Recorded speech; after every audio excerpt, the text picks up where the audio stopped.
Setia Novanto sudah mengundurkan diri dari kursi Ketua DPR dan Partai Golkar kini tengah menggodok nama kader yang naik menjadi Ketua DPR. Hingga kini ada 5 nama kader yang tengah menjadi pembahasan.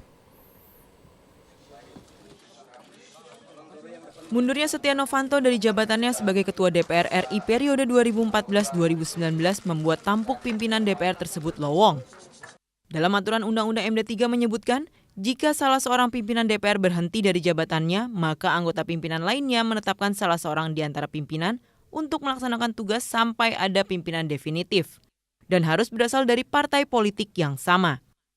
Selain itu, dalam Peraturan Nomor 1 Tahun 2014 tentang Tata Tertib DPR, menyatakan pergantian pimpinan DPR hanya dilakukan untuk pimpinan yang mengundurkan diri, bukan keseluruhan pimpinan DPR.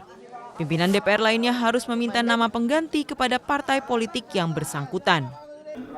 Dalam hal ini, Partai Golkar sebagai partai asal Setia Novanto berhak menempatkan kadernya sebagai pimpinan DPR. Sekjen Partai Golkar Idrus Marham mengatakan ada 5 nama yang tengah menjadi pembahasan di internal partai. Mereka adalah Titik Soeharto, Rambe Kamaruzzaman, Ade Komarudin, Fadel Muhammad, dan Aziz Syamsuddin.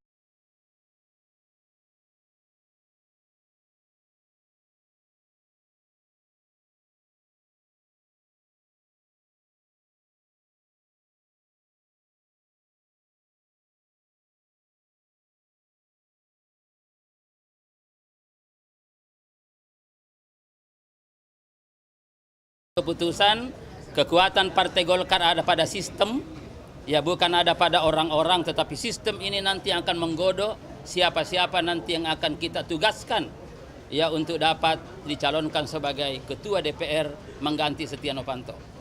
Namun pengamat hukum tata negara Refli Harun menilai seharusnya ada pemilihan Ketua DPR kembali, bukan dipilih dari Partai Golkar.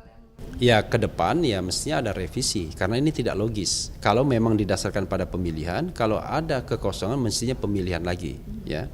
Tetapi kan masalahnya adalah undang-undang ini sudah ada dan berlaku. Sepanjang undang-undang itu belum berubah ya atau belum di judicial review di Mahkamah Konstitusi ya dia tetap berlaku.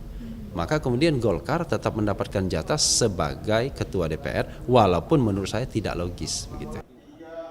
Sementara itu, sejumlah anggota DPR juga menginginkan revisi Undang-Undang MD3 tahun 2014 agar dikembalikan ke Undang-Undang MD3 tahun 1999, sehingga partai pemenang pemilu dapat memimpin DPR. Ya, dengan sistem seperti sekarang ini, MD3-nya kurang bagus, tidak baik lah. Kembalikan saja seperti MD3 tahun 2009, ya seperti itu. Siapapun nanti ketuanya, ya kita cari yang terbaik. Ini kan semua karena MD3, karena itu saya nggak tahu dulu lahirnya MD3 yang direvisi. Secara logika awam ya, kita berpartai politik ini untuk apa sih? Kan untuk menang kan, biar bisa bekerja untuk rakyat dengan baik. Sebenarnya partai-partai yang merasa dirugikan dan koalisinya perlu kok dikocok ulang yang namanya MD3 itu. Ya direvisi. Setia Novanto mengundurkan diri dari jabatannya sebagai Ketua DPR sesaat sebelum MKD memutus hasil sidang etik atas kasus Papa minta saham. MKD kemudian memutus sidang etik tanpa sanksi kepada Setia Novanto. Tim Liputan Metro TV.